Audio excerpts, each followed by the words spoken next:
A continuación, damos paso a la siguiente mesa redonda de la jornada sobre inversión de impacto, en este caso, el punto de vista de las gestoras especializadas, cuya moderación corre a cargo de José Luis Ruiz de Muniain, CEO de SpainUp, el National Advisory Board for Impact Investment. José Luis, estamos encantados de tenerte. Te paso la palabra y ya te cedo el micro.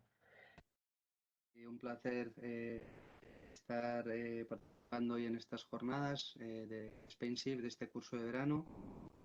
Y Andrea, yo soy José Luis de Muñoz, director ejecutivo del SpainUp, que es el Consejo Asesor para la Inversión de Impacto. Somos el brazo que representa a España ante el GSG, el Global Steering Group for Impact Investment, que cuenta ya con 33 países más la Unión Europea y que a su vez tiene su origen en el G8.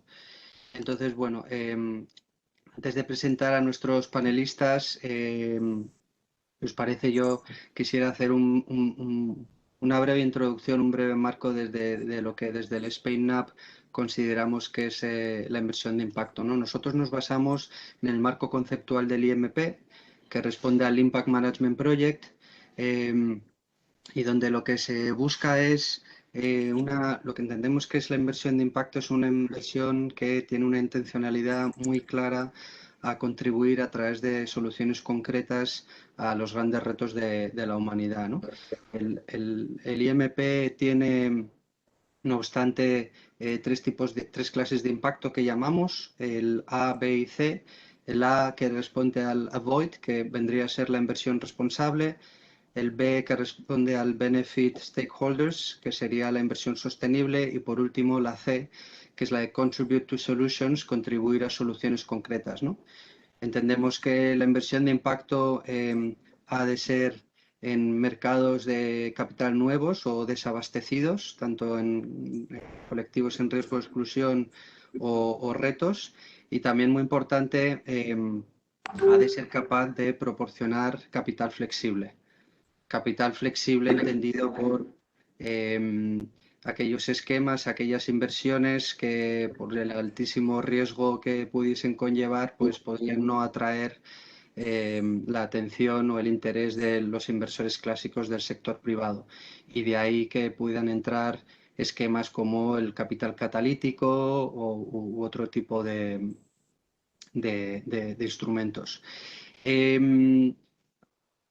Hoy nos reunimos aquí para hablar ¿no?, de la recuperación a través de la inversión sostenible del COVID.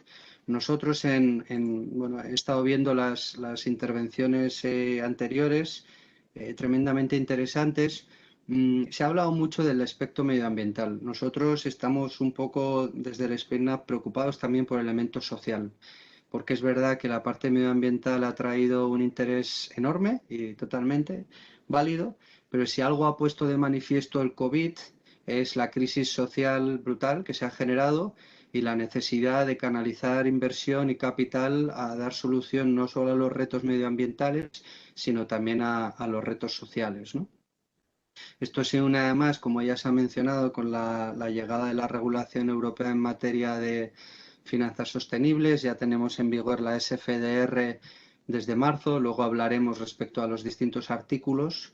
Y también la taxonomía, ¿no?, que se está ya trabajando, ya tenemos una taxonomía verde y ahora en 2 o 3 semanitas ya se lanza la primera consulta sobre la taxonomía social.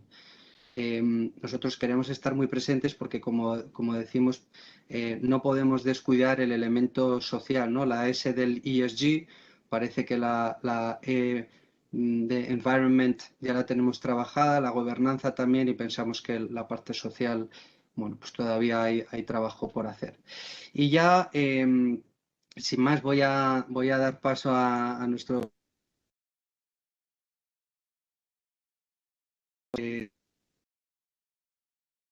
Agustín Vitoria, Gaua Capital; Pedro Goizueta, director de Relación con Inversiones y CEO de Global Social Impact Investments; los tres gestoras de capital privado y un cuarto panelista, Jordi Borràs, de la gestora G-Sirius, que esta sí que opera en el ámbito de las inversiones cotizadas, ¿no? Entonces, bueno, lo que os voy a pedir a los tres, perdón, a los cuatro, es dado que hablamos de, bueno, necesidades desatendidas, ¿no? Desde el punto de vista de la inversión de impacto, que por favor, respetando un poco los tiempos, en 5 minutitos nos presentéis cómo desde vuestras respectivas gestoras estáis contribuyendo con vuestros productos a las nuevas necesidades que se han originado precisamente con la crisis del COVID-19. Así que si os parece, y bueno, y que os presentéis también un poco, ¿no? Vuestro trabajo, el día a día y qué hacéis. Así que siguiendo el mismo orden, si os parece, Emilio, te paso la palabra a ti, Emilio Allanz. Venga, pues fenomenal, ¿no? Muchas gracias, Spensive, por acogernos en el día de hoy. Gracias, José Luis, por la introducción, y un gusto estar con Agustín, Pedro, Jordi en este panel, ¿no?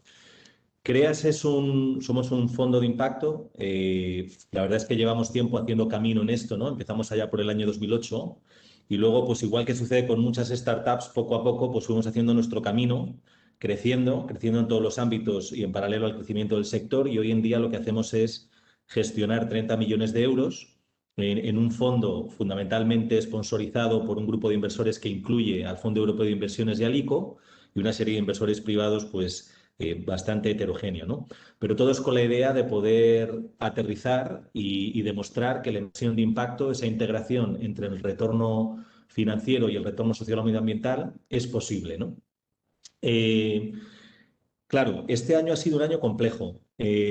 Allá por el mes de, o estos últimos meses, ¿no? Desde el inicio de la pandemia, ya por marzo del 20, nosotros nos planteamos, bueno, ¿y qué hacemos, ¿no? En estas circunstancias, en medio de toda la incertidumbre, qué es lo que iba a pasar. Y yo creo que tuvimos muy claro que si había un momento para ser los del impacto, pues era ahí precisamente, ¿no? Entonces, nosotros lo que hacemos es invertir en compañías que tienen propuestas disruptivas, innovadoras, escalables, en fases tempranas, normalmente en lo que en el mundo del venture capital se conoce como series A o un poco más aguas abajo, compañías que ya tienen un poquito de tracción comercial. Y lo hacemos en una serie de temas, ¿no? Que verdaderamente creemos que son temas relevantes para España y para la Unión Europea desde el punto de vista social y medioambiental.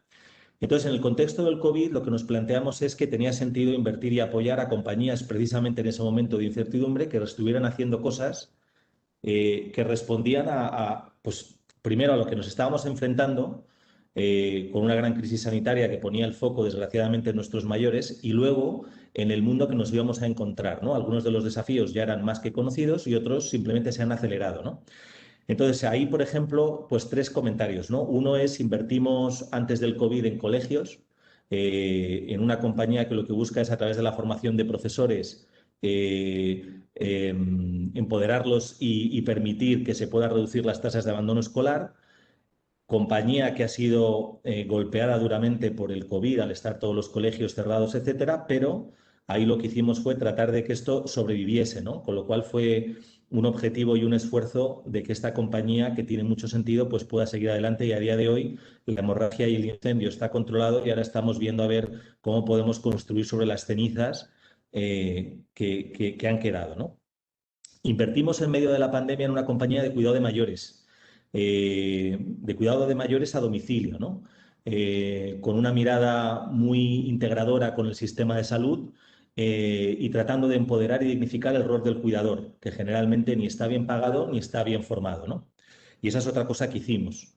También apostamos por la empleabilidad y por buscar soluciones desde lo digital, que es una de las grandes macrotendencias que se ha acelerado con el COVID, pues que pudieran dar soluciones accesibles para personas que están o bien desempleadas o bien en riesgo de exclusión social, etcétera, ¿no? Y como digo, también fomentando la accesibilidad, es decir, que el coste de los programas no sea una barrera para que el talento pueda encontrar caminos para poder adaptarse e incorporarse a un mundo que está cambiando de manera muy rápida, ¿no? El COVID ha acelerado esta gran tendencia hacia la sostenibilidad. Y 2 cositas más, ¿no? Otra inversión en la que participamos fue en una compañía que lo que busca es proponer, a través de las nuevas tecnologías, el acceso a tratamientos de salud mental de calidad de manera global y escalable. Y de nuevo, pues creímos que la salud mental es fundamental, ¿no? Y a nivel personal, pues algunos de nosotros en CREAS tenemos a personas que se dedican al mundo de la terapia y al mundo de la psicología clínica, etcétera. Y yo creo que somos muy sensibles a la necesidad de cuidarnos no solo en cuerpo y en mente, pero también un poco pues, en espíritu, ¿no? Y cuidar la salud mental creemos que es fundamental. Y ahora, más recientemente, pues estamos trabajando y analizando una compañía que pone en el centro a los migrantes, ¿no? Que también creemos que son otro colectivo especialmente vulnerable y desatendido, ¿no? Con esta vocación de ser un fondo que lo que busca es maximizar esa integración de impacto-rentabilidad y sobre todo proponer soluciones a colectivos desatendidos o problemas en los que es necesario que acudamos nosotros porque igual el capital convencional pues no lo tiene tan en el punto de mira, ¿no? Y con esto creo que he cumplido mis 5 minutos, así que encantado de dar la voz al resto de mis colegas, ¿no? Sí, Agustín, si quieres, te pasaríamos la palabra a ti, siguiendo el orden. Perfecto, pues muchas gracias, José Luis. Un placer, como comentaba Emilio, también para mí es un placer estar con él, con Pedro y con Jordi, compañeros del sector de inversión de impacto, que respetan todos lo que es la integridad de la palabra inversión de impacto. En nuestro caso, en Gagua, somos una gestora supervisada por la CNMV que ha movilizado ya más de 206 millones de euros de capital a través de 4 fondos, 3 de ellos promovidos exclusivamente por nosotros y un cuarto promovido en colaboración con Magallanes Value Investor, que es una de las gestoras líderes de Value Investing tradicionales que hay en España. Hemos hecho 36 inversiones de impacto durante estos más de 11 años que llevamos operando, de las cuales hemos desinvertido ya en 20. Todas las inversiones han dado una rentabilidad positiva, lo que nos ha permitido cumplir los objetivos de rentabilidad del primer fondo y del segundo fondo, en el que todavía estamos en fase de desinversión, pero ya muy avanzada. Nosotros invertimos en países en vías de desarrollo, entonces la pandemia para nosotros ha supuesto un enorme reto. Bueno, gracias por poner el slide, ahí tenéis un poco el desarrollo de los fondos nuestros. Ha supuesto un enorme reto porque la pandemia ha arrojado otros 150 millones de personas a la pobreza extrema.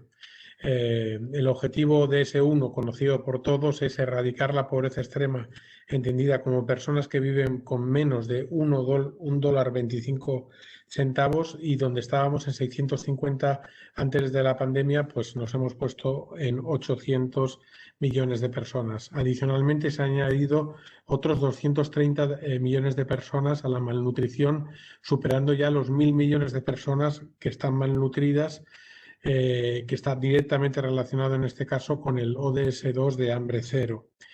Entonces, para solucionar esto, lo que hacemos es un poco aplicando, y quizá diría que si podéis pasar a la siguiente página, aplicando lo que es la filosofía del Impact Management Project que José Luis tú indicabas previamente. Es decir, nosotros lo que hacemos para cumplir lo que dice el Impact Management Project, que es la inversión de impacto, es decir, que tienes que resolver un fallo o un reto específico. Segundo, desatendido, es decir, al que no está fluyendo dinero de forma natural, y que tienes que generar un impacto profundo, amplio y a largo plazo, y para eso claramente las estrategias de capital privado son las que son capaces de hacer eso. Luego quizá entramos en la discusión de ver cómo realmente el capital público puede hacerlo. Nosotros lo que hacemos es identificamos ese fallo de mercado que puede ser resuelto por el capital privado de forma sostenible y escalable. Y si puede ser resuelto, tenemos que basarnos en evidencia científica para tener estudios académicos que nos permiten ver qué efectos de impacto positivo en resultados en las personas beneficiarias últimas han tenido determinadas intervenciones de inversión de impacto.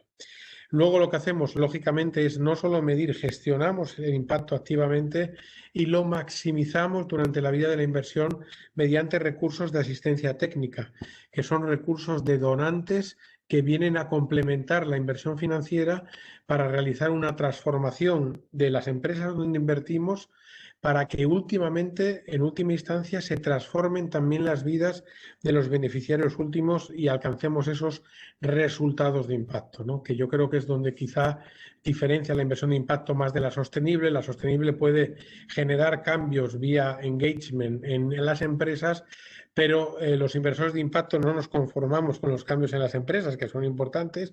Lo que queremos con esos cambios es provocar cambios en las vidas de los beneficiarios últimos que reciben en última instancia la inversión, ¿no? Luego alineamos el impacto con nuestros incentivos financieros, es decir, al final nuestro carry está ligado a la obtención de unas métricas de impacto que por último en nuestro caso se auditan por una tercera parte independiente que eligen nuestros propios inversores, ¿no? De forma que hay, de esa forma ponemos el retorno social en exactamente el mismo nivel que el retorno financiero. Y luego en la tercera página, bueno, ahí tenéis un poco las cifras nuestras, 206 millones de euros, 36 inversiones realizadas en 15 países, 20 inversiones desinvertidas, todas con éxito, con su retorno. Nuestras invertidas han apoyado a 6,9 millones de beneficiarios. Directamente nuestra contribución ha sido a más de 250.000 personas, de las cuales el 80%, y esto es un enfoque de género muy fuerte, son mujeres y la mayoría son personas que viven en zonas rurales, porque las zonas rurales pues, concentran el 70% de la pobreza y el 80% de la malnutrición en el mundo. Nuestro primer fondo dio una TIR cash on cash en la mano del inversor de un 6,34 entre el 2011 y el 2018, ambos inclusive. Nuestro segundo fondo va a estar probablemente por encima del 7%, está ya en fase avanzada de desinversión. Y nuestra puntuación social, medida sobre 10, que lo componen 29 métricas de impacto. Nuestro segundo fondo está siendo un 7,9, está fantástico, me refiero que puntuaciones de 10 en impacto social no existen tampoco, pero tener algo ya muy cercano al 8 estamos muy contentos. Lógicamente, esta puntuación que os estoy comentando es puntuación ya auditada por el auditor independiente, ¿no? Y hemos logrado incrementos anuales del 12% de esa puntuación social gracias al sistema de gestión del impacto, donde realmente, pues eso, tratamos con el plan de asistencia técnica de mejorar el impacto a lo largo de la vida de la inversión. Pues eso, como introducción, yo creo que es suficiente por ahora. Muchísimas gracias, Agustín. Daré paso ahora a Pedro Goizueta de Global Impact Investments. Adelante, Pedro. ¿Qué tal, José Luis? La verdad es que un placer estar aquí con vosotros y con Jordi, Agustín y Emilio. Efectivamente, da gusto ver cómo en el caso de los ponentes anteriores, de Agustín, de Emilio, sin perjuicio de que efectivamente haya un foco fuerte en la sostenibilidad entendida como ambiental, cada vez más los fondos que están naciendo en España, pues que están desarrollando en España, están poniendo el foco en la S. Y esa es un poco la línea en la que va Global Social Impact Investments. Es decir, GSI nace como resultado de los más de 20 años de experiencia que tiene el equipo fundador y gestor en el diseño, la medición y el reporte del impacto social generado por el capital destinado a diferentes regiones. Fundamentalmente a regiones frontera y emergentes.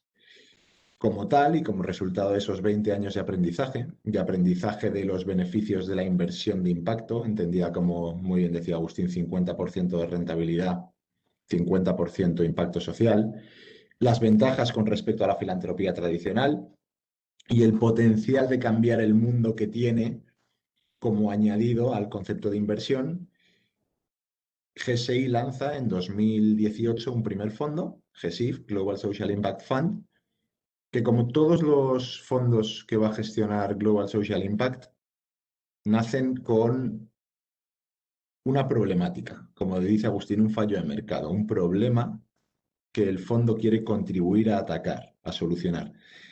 Y de ese diseño del problema, de esa teoría del cambio que elaboramos de la mano con Open Value Foundation, que es nuestra fundación hermana y que tiene los 20 años de experiencia en la medición, reporte y diseño del impacto, de ese modelo de teoría del cambio y de problema a solucionar nace toda la tesis de inversión. Y eso es algo que nosotros llevamos muy grabado, es decir, nuestra tesis de inversión nace completamente orientada por la tesis de impacto social, por la teoría del cambio y por la problemática que el fondo quiere solucionar. En el caso del primer fondo, GESIF, la problemática es la exclusión económica y social del billón de personas más pobres del planeta. Como tal, estamos ahora mismo invirtiendo sobre todo en regiones frontera. Hemos empezado a invertir muy activamente en África subsahariana. Hemos hecho cinco inversiones por un total aproximado de 3 millones de euros. Tenemos comprometidos 25 sobre un tamaño objetivo total de 60. El COVID del año pasado frenó un poco la actividad inversora, pero ya estamos con 2 operaciones que vamos a cerrar en las próximas semanas y otras 2 que esperamos cerrar en los próximos meses. Y la realidad es que la inversión en estos modelos de negocio, que son pymes en África subsahariana, que están afectando de forma directa a miles de personas, pues en el caso de nuestra primera inversión a 20.000 trabajadores que previamente no tenían medios productivos y a los que la empresa que invertimos les dota de medios productivos, cooperativas agrícolas o empresas de bienes de consumo. Estamos invirtiendo en varios sectores, pero todos ellos en zonas rurales, en empresas ya consolidadas que están generando impacto desde el momento cero de nuestra inversión, que tengan unos planes de crecimiento sólido y que ligado a nuestra inversión, que en este caso, en este fondo específico, es en deuda por la liquidez del mercado de private equity ahí, vayan a, de forma directa y proporcional, incrementar el impacto y el tamaño de la empresa. Al final, en las empresas en las que invertimos hay una correlación muy directa entre el crecimiento en términos financieros y el crecimiento en términos de impacto, porque el modelo de la empresa ya lleva una teoría del cambio desarrollado con ella y no se puede crecer en lo financiero sin crecer con el impacto. Ese fondo lleva, como decimos, 2 años invirtiendo, tiene 5 inversiones. Las empresas están funcionando muy bien, con la excepción, pero muy pequeña, de una empresa de taxis que, similar al caso que ha contado Emilio antes, cerraron Uganda para circulación de mototaxis para estos pequeños conductores durante 4 meses, pero se han recuperado muy rápido. Están volviendo a generar los retornos pre-COVID y la verdad es que las inversiones están yendo muy bien. Es un producto, además, que es muy interesante, no ya por el impacto, que también, sino para una cartera de inversión diversificada, para un 10-15% de la cartera de inversión, es un producto que nosotros hemos visto que maneja una descorrelación con el mercado muy alta. Las empresas pequeñitas en estas regiones en estas regiones emergentes y frontera tienen poca ligación con los contextos macro, con las grandes subidas y caídas de bolsa, con los anuncios de prensa, con movimientos más macro sociopolíticos. Incluso el COVID, nuestra cartera la ha tocado muy poco y esta pequeña empresa ha salido bastante rápido, incluso teniendo un modelo de negocio bastante ligado. Con lo cual, nosotros es un producto que tanto por el plano de impacto, en el que evidentemente estamos midiendo la mejora de la calidad de vida de forma directa en todos los beneficiarios del modelo de negocio de la empresa y en los trabajadores, como por el plano de la rentabilidad, es un producto que está generando un interés cada vez más creciente y en el que creemos firmemente que es el que realmente va a llevar a las sociedades menos desarrolladas a alcanzar el nivel de desarrollo que tenemos en las sociedades más desarrolladas. Es decir, el mismo instrumento que nos ha llevado a nosotros, a los países occidentales, a alcanzar el nivel de desarrollo que tenemos, que es el capital privado, es el que tenemos que movilizar hacia esas regiones para que alcancen el mismo objetivo. Como muy bien introducía al principio José Luis, el COVID en España está teniendo un impacto muy fuerte y como parte de nuestra estrategia en los próximos meses, semanas, vamos a empezar a invertir en España con otro vehículo, un fondo de inversión español. Como todo vehículo tiene que nacer con su problemática, no podríamos, digamos, invertir desde el fondo anterior porque el fondo anterior tiene su teoría del cambio, su problemática y su bottom billion del planeta como foco. Gracias a Dios, a día de hoy, el billón de personas más pobres del planeta no vive en España, con lo cual vamos a sacar un vehículo específico para invertir en España y extrapolar el modelo de negocio que tenemos en el primer fondo a la problemática de los colectivos que definimos en nuestra teoría del cambio como en situación de vulnerabilidad, que incluyen las personas más afectadas por el desempleo y con tasas, digamos, de inactividad desproporcionadas con respecto al resto de la población, teniendo en cuenta que estamos en un contexto en el que los números no son los, digamos, normales, pero incluyen, por ejemplo, a personas con discapacidad, tienen tasas de actividad del 43% en todos los segmentos de edad con respecto a personas sin discapacidad, mujeres y jóvenes que tienen una afección por el desempleo desproporcionada con respecto a otros segmentos de la población, parados de larga duración. El 50% del paro por encima de 50 años es de larga duración, definido como 12 meses o más buscando empleo y sin encontrarlo, muchas veces siendo la única fuente de ingresos de la familia. Y bueno, por no seguir en la definición, tenemos una serie de colectivos que hemos identificado y vamos a empezar a invertir en el capital social de empresas consolidadas que lleven un par de años funcionando con un equipo gestor sólido, que tengan ya una teoría del cambio, que estén dispuestas de la mano con nosotros y con Open Value Foundation a desarrollarla y con un objetivo, como bien decía Agustín, 50-50, tanto en el fondo internacional como en el español. Queremos hacer una rentabilidad bruta de en torno al 10%. En ambos fondos y el 50% de la rentabilidad, no de la financiera, pero de la rentabilidad del fondo global, en el fondo español se mide con criterios de impacto. Nosotros, al menos semestralmente y probablemente trimestralmente, vamos a reportar los objetivos conseguidos de impacto contra los diseñados inversión por inversión. Y a cierre de fondo, a final de fondo, efectivamente se va a hacer una valoración a nivel portfolio y hay una serie de rangos y de puntuaciones que van a determinar si el equipo gestor tiene derecho a carry o no. Pues hay una serie de umbrales y si alcanzamos un X% de los objetivos de impacto, tendremos acceso a un X% de carry, por encima del 100% de los objetivos de impacto, que como dice Agustín, a veces es complicado de conseguir, pero es el objetivo del fondo, pues tendremos acceso al carry. Y creemos que es la forma de avanzar, tanto el proyecto de Emilio y de Creas como el de Agustín, como el nuestro, empiezan a poner muy fuertemente a la persona en el centro, a la S social como el foco de su inversión, y creemos que no contra, porque a veces están muy ligadas, como apoyo a esta corriente ambiental que es muy necesaria, el foco en lo social y en el bienestar de las personas y en cómo cuida una sociedad a las personas más vulnerables, que decía el otro día en una ponencia alguien que es la mejor medida de una sociedad. Una sociedad se mide en términos morales por cómo cuida a la persona más vulnerable de la misma. Y creo que los proyectos que estamos presentando y los que están avanzando y en los que los inversores están depositando su confianza son un paso hacia adelante que es simplemente el principio. Y yo creo que para 5 minutos con eso estamos fenomenal y de nuevo gracias por invitarnos. Pues, muchísimas gracias, Pedro.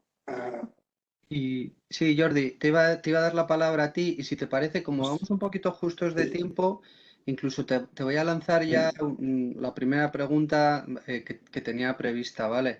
Que básicamente, y un poco por lo que comentábamos antes del IMP y de la SFDR, ¿no? También, ¿cuál es vuestra visión como uno de los 4 panelistas que opera en el ámbito de las cotizadas? ¿De cuál crees que es la principal diferencia entre el marco del IMP y la clasificación SFDR, ¿no? Y cómo pueden encajar ambas y cuál, en fin, crees tú que son los retos por venir? Así que si quieres puedes presentarte, dar tu visión en torno al tema del COVID y si quieres ya, como vamos justitos de tiempo, te invito a que ya también respondas a esta pregunta sobre la SFDR y el IMP. Gracias, Jordi. Perfecto. Perfecto, José Luis, muchas gracias a Spainship, muchas gracias a los participantes. También es un honor para mí y para nosotros, para Jesús, estar en este curso. Y bueno, claro, ya llevamos una larga jornada donde ya se han tocado muchos temas, ¿no? Entonces, yo os comento, nosotros tenemos un fondo que es cotizado, ¿vale? Un fondo con ISIN español, regulado por CNMV, y donde pone el foco de atención es en los organismos multilaterales y bilaterales de desarrollo, ¿vale?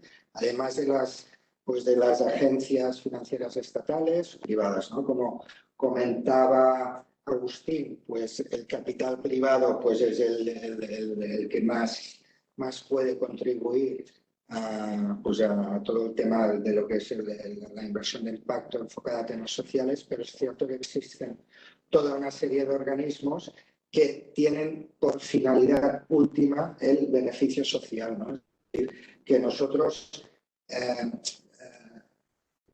no tenemos una gran preocupación en el sentido de si nuestra inversión va a llegar a generar un impacto social, porque es la finalidad propia de los organismos en los que invertimos. En este sentido, pues consideramos que somos una inversión de impacto.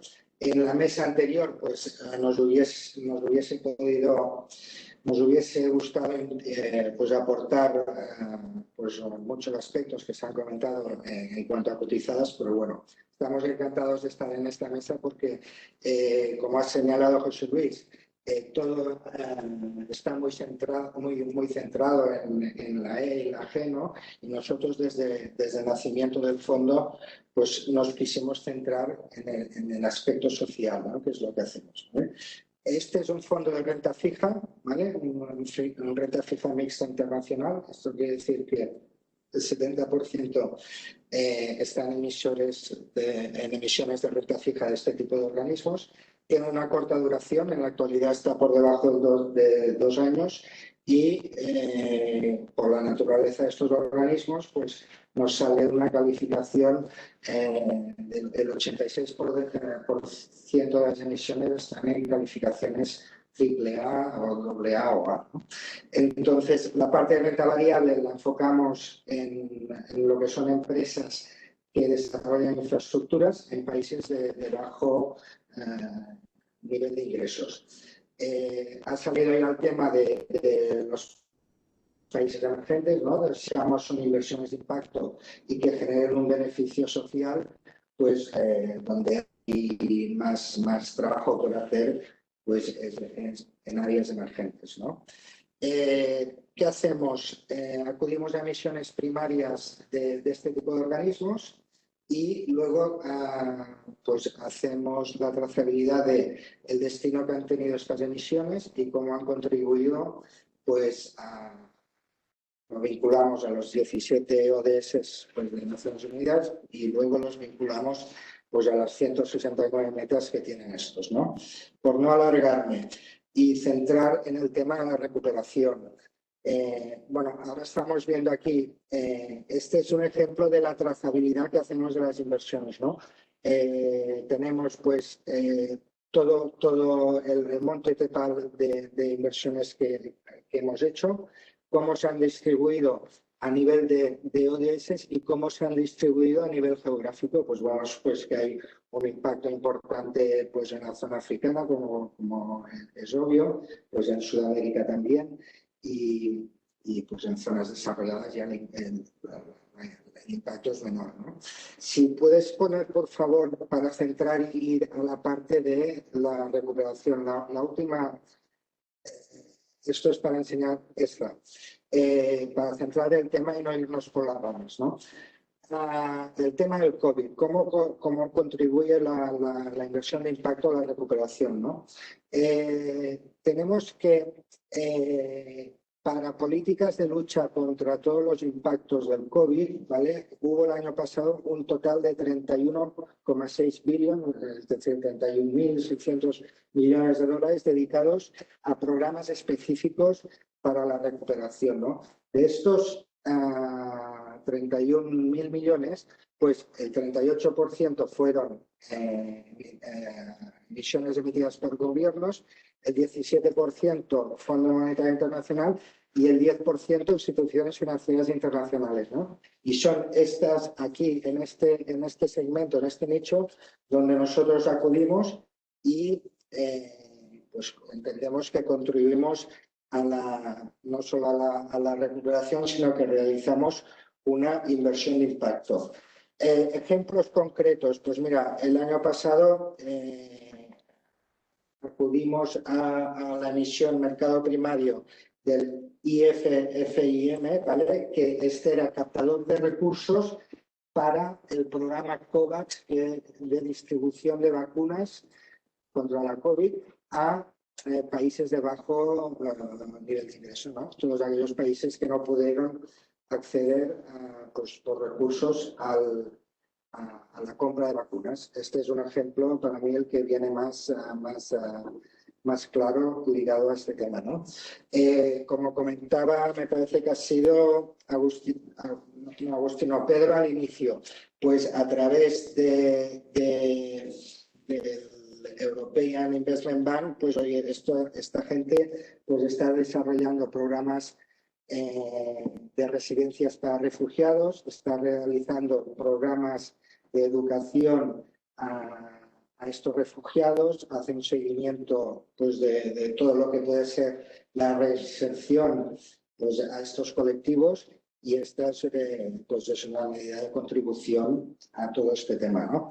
Y ligado a la pregunta que me comentabas, y también va relacionado con lo que se comentaba en la mesa anterior y como tú muy bien has señalado, José Luis, es decir, todo el tema pues, del SFDR y pues lo vemos todavía muy ligado al tema medioambiental, ¿no? Nosotros somos más de la parte social. Es cierto pues que sí que hay una necesidad, pues está clara medioambiental, pero pues claro, nos gustaría más poder toda una taxonomía más centrada en temas medioambientales, ¿no? Lo que pasa es que en países emergentes sí que se produce una cosa que es curiosa y que es interesante, ¿no? Que es que muchas veces actuando sobre temas medioambientales, pues también se está contribuyendo a temas sociales y esto pues, nos gusta por partida doble, ¿no? Un ejemplo muy concreto, pues proyectos que se están desarrollando de plantas solares en países africanos, pues no solo pues están criterios medioambientales, sino que aportan pues electricidad a zonas que antes no había, ¿no? Entonces se está logrando ahí una doble vertiente, ¿no?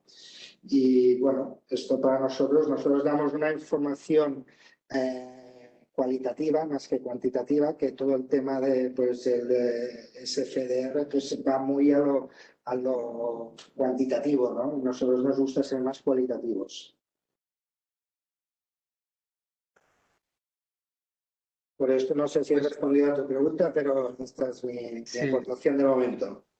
Sí, gracias Jordi. Vamos un poquito justos a ver si luego tal vez hay espacio para las preguntas. Precisamente un poco al hilo de la SFDR, ¿no? Quería preguntaros a Emilio y Agustín y bueno, también a GESIF por el ámbito en que operáis, ¿no? Dos visiones distintas, la de CREAS que invierte en España, Agustín invertís fuera de España y GESIF invertís tanto en España como fuera de España, ¿no? Pero en este sentido, si nos pudieseis un poco compartir cuál ha sido vuestro proceso en la clasificación de la SFDR, ¿no? O sea, si habéis visto que va a haber cambios, o sea, qué cambios habéis tenido que hacer en vuestro folleto y sobre todo también qué dificultades veis que pueden tener en el ámbito del reporting vuestras participadas, ¿no? Porque al final la extensión de la SFDR y estos artículos es también lo que se le va a exigir a las participadas y ahí entramos también en otro debate muy importante y es que no existe en España como tal una regulación sobre qué es una empresa de impacto y qué no es, ¿no? Entonces, si pudieseis compartir también esa visión vuestra, si quieres, Agustín, empieza tú mismo y os pediría un poco de brevedad, por favor, para no robarle mucho tiempo a los que vienen detrás. Gracias. Agustín, estás muteado. No te oímos. Perdona. Yo distinguiría entre dos de nuestros fondos. Uno, en el caso de Magallanes Impacto, es un fondo español. Estamos en el proceso en este momento de presentar el folleto para ser regulado bajo el artículo 9 y no ha habido que hacer casi cambios en el folleto porque el propio folleto ya marcaba un objetivo, en este caso de sostenibilidad social, con una puntuación clara y reportable, medible, donde ya teníamos a nuestras participadas reportándonos. O sea, realmente ahí no hemos tenido que hacer demasiado cambio y esperamos, o sea, el objetivo que tiene Magallanes es que sea el primer fondo en España que sea inscrito bajo el artículo 9.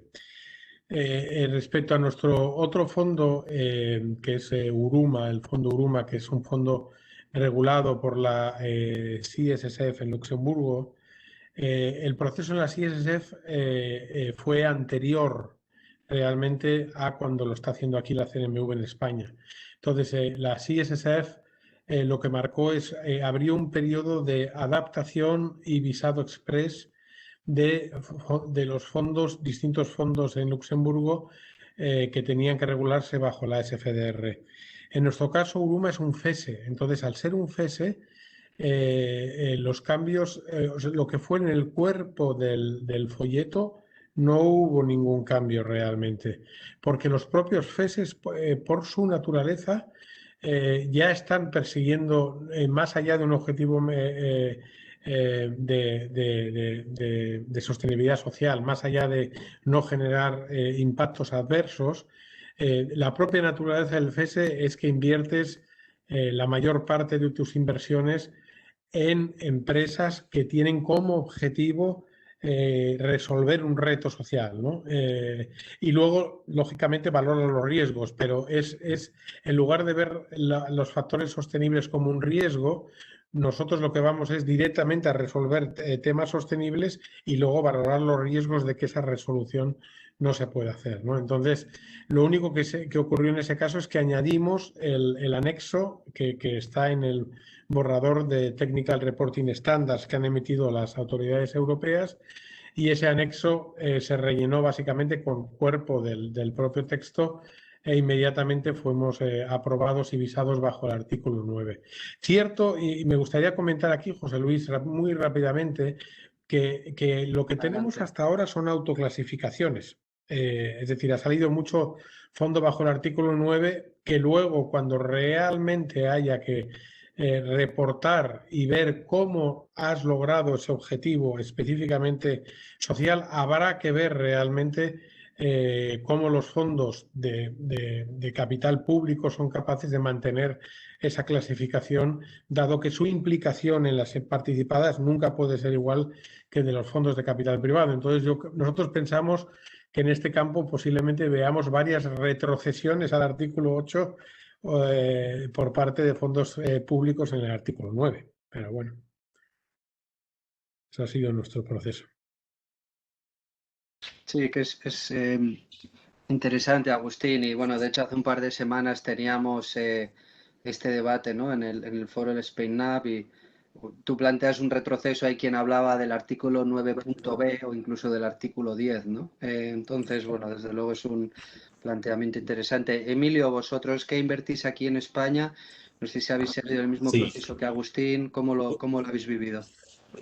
Pues yo creo que hay tres comentarios que hacer, ¿no? Yo creo que lo hemos vivido de manera muy similar. Primero, yo creo que hay un aspecto estrictamente de cumplimiento, de compliance con lo que toca. Yo creo que, como ha dicho muy bien Agustín, es un proceso de autoclasificación, el artículo 9, y luego tiene esas derivadas hacia el folleto, la web, etcétera, ¿no? Y yo creo que estamos en ese camino con mucha claridad porque verdaderamente estamos ahí, ¿no? Yo creo que luego tenemos nuestras inquietudes de hasta qué punto nos parece que no es suficiente y que yo creo que hay que seguir avanzando en un artículo 9 bis o 10, en fin, ¿no? Yo creo que eso es cómo le damos más protagonismo al impacto social. Pero desde ahí, desde el punto de vista estrictamente de compliance, Pues por ahí vamos, ¿no? Luego hay otro elemento que yo creo que es importante, que es igual más distintivo de CREAS o de algunos otros fondos, que somos un FESE, ¿no? Es decir, nuestra propia denominación jurídica como Fondo de Emprendimiento Social Europeo, pues evidentemente ya incluye una serie de criterios, de normas, de mandatos, de obligaciones, que yo creo que es absolutamente compatible con esta autoclasificación, ¿no? Digamos que la autoclasificación ya se justifica por el hecho de que también somos un FESE desde el punto de vista estrictamente societario, ¿no? Que en España el FESE, en nuestro caso, pues lo hemos asemejado a una SCR, estamos regulados por la CNMV, etcétera, ¿no? Y luego hay una implicación desde la operativa, ¿no? Al final, como fondo de impacto que verdaderamente estamos buscando invertir con intención, buscando adicionalidad en compañías, usando un poco el esquema del IMP, las Cs, Contribute to Solutions, y dentro de la C poniendo más foco en el C.4, ¿no? Pues al final yo creo que estamos bastante tranquilos respecto a que estamos midiendo, estamos cerciorándonos de que efectivamente el impacto se da, se cumple. Yo creo que además en nuestra propia manera de funcionar le damos mucha importancia no solo al qué, que sería el impacto, sino también al cómo, y por lo tanto buscamos integrar también elementos más propios del ESG. Y desde ahí lo que estamos haciendo es trabajar con B Corp, con la certificación B Corp y con toda la batería de herramientas que B Corp pone a nuestra disposición, ¿no? De la misma manera que en el impacto lo hacemos con el IMP o con SDG Impact, ¿no? Entonces yo creo que esto integra muy bien, da mucha rotundidad, da control, yo creo que eleva mucho el estándar y entonces la mezcla de la intención que le ponemos a las inversiones que hacemos con esta visión integral de medir ¿no? de hacer nuestro trabajo para que las cosas vayan en la dirección que queremos que deben tener, unido al compliance, pues yo creo que estamos bastante bien.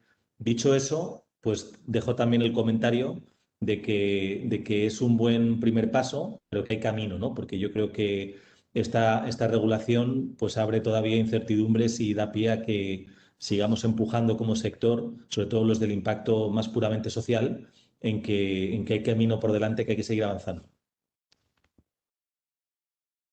Muy bien, muchas gracias. Y ya por concluir, Pedro, me gustaría que también nos dieses tu opinión desde una casi que diría cuádruple de perspectiva, porque vosotros invertís en España o vais a invertir en España, fuera de España, y además tenéis un doble brazo, ¿no? Tenéis a GESIF y también tenéis a Open Value Foundation, a la fundación, y donde a pesar de ser vehículos distintos, pero van a colaborar muy estrechamente, ¿no? O sea, trae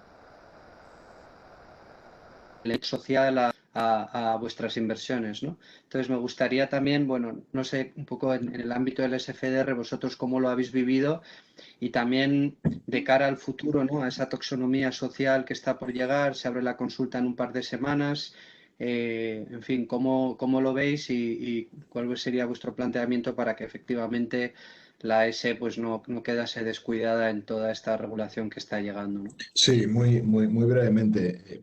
Efectivamente, o sea, nosotros ese doble brazo realmente en los comités de inversión se hace uno, digamos. El equipo de Open Value Foundation trae todas las métricas, estadísticas y puntuaciones de impacto. El equipo más financiero de GSI trae los números y es solo cuando las dos partes, de forma independiente, pero en un trabajo conjunto, votan positivamente a favor de la inversión que se hace. En relación con SFDR, yo creo que lo han cubierto muy bien tanto Emilio como Agustín. Es decir, es un paso en la dirección correcta.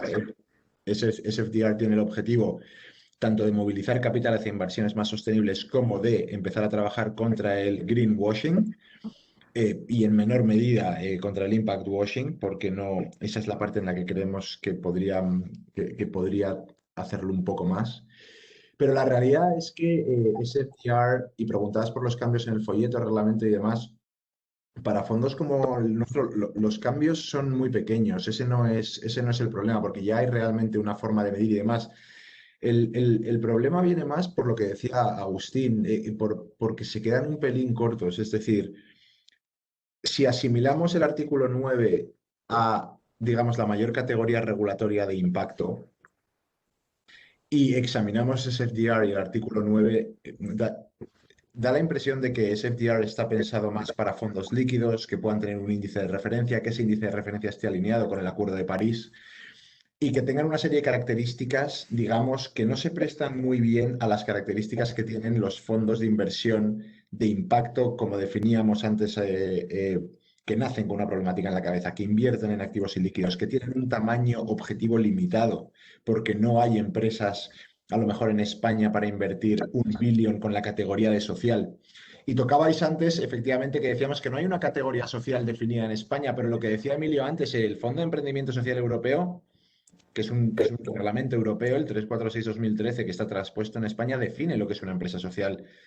Y yo te diría que la regulación SFDR obvia, digamos, esa categorización que va más allá de, digamos, los reportes de métricas de impacto, y creemos que en sí mismo puede, y tendremos que ver cómo desarrolla la taxonomía y cómo desarrolla, digamos, la regulación, y si se hace finalmente un artículo 10 o un artículo 9 bis, pero puede tener el efecto de desincentivar la inversión de impacto entendida como más purista, porque si al final la categoría más alta es un pelín, digamos, más amplia en términos de impacto, puede tener un efecto adverso en los fondos, digamos, más no nicho, pero que son directamente sociales y que nacen con una problemática específica y con modelos de negocio que nacen también con esa problemática o que desarrollan su documentación constitutiva para solucionarla.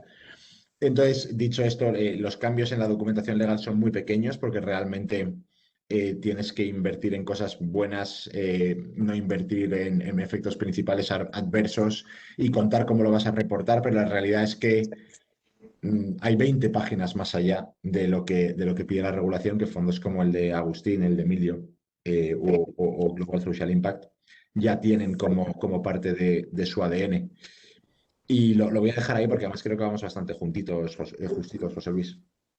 Bueno, pues nada, muchísimas gracias a los cuatro. Yo para concluir me quedo en que bienvenidos todos los nuevos actores, pues sí que es verdad que llega un momento en el sector en que tenemos que empezar a trabajar con esa escala de grises, ¿no? Por decirlo de alguna manera, y también dar reconocimiento pues a esos fondos de impacto que llevan más años y que son tal vez, como decía Pedro, más puristas, ¿no? Por decirlo de alguna manera, y que tienen ese foco en lo social. Y por supuesto, bienvenida a la llegada de nuevos actores y también para llevar a escala a soluciones a esos grandes retos medioambientales y de cambio climático que van a ser tremendos, ¿no? Y bueno, yo creo que aquí lo dejamos. Muchísimas gracias a los cuatro, como siempre. Ha sido un placer contar con todos vosotros. Muchas gracias y Muchas gracias. Gracias a vosotros. Doy la palabra a Andrea de nuevo. Gracias a vosotros. Gracias, José Luis.